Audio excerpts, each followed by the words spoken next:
Ahojte, vítám vás tady Super D1M Game.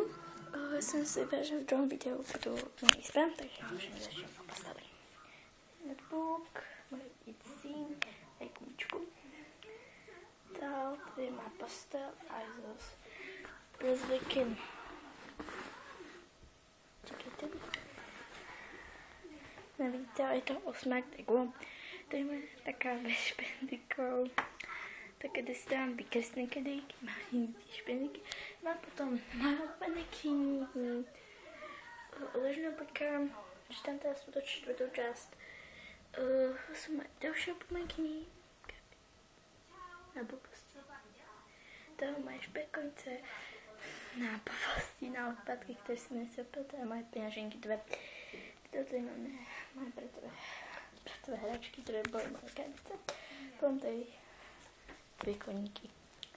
Taký krásný románík. Potom tady je motorka a krásný koberec, který jsem já sama vyrobila. Dál mám velkou obrovský fitnesskou, taká velká se svými hrami skrinka. Dál jdeme k mému stolu. Máme šuflík, tu s tady počítačem, lampa, z výtvarky, kalendár, bar, Monster High, podložka psaní, papíře, cerusky, kalkulačka a také. Po postiček tu mám rozvrh.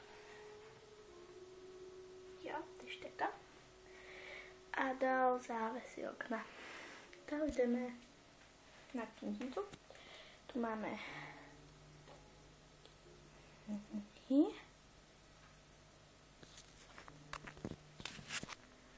a druhé takto. Tam mám nějakou svoji věc.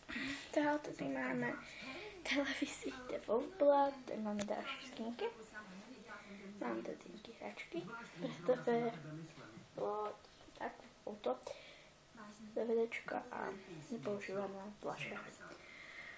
Poličku s věcami. Dál takže plakát. A vidíte můj výkres z druhého ročníka, první výkres. Že jsem na něj velmi pyšná. Takýhle pucle jsem skladala, když jsem byla malá a nějaký ty nálky, jakých tam vidíte. A nějaké to menší světlo. Takže to by mohlo být všechno. Je to velmi krátký video, asi nebude moc dobrý, ale aspoň, že hodí aspoň ten like. A toto video je jako samotné za jeden odber, který mi dala moja sestrica. Ahoj!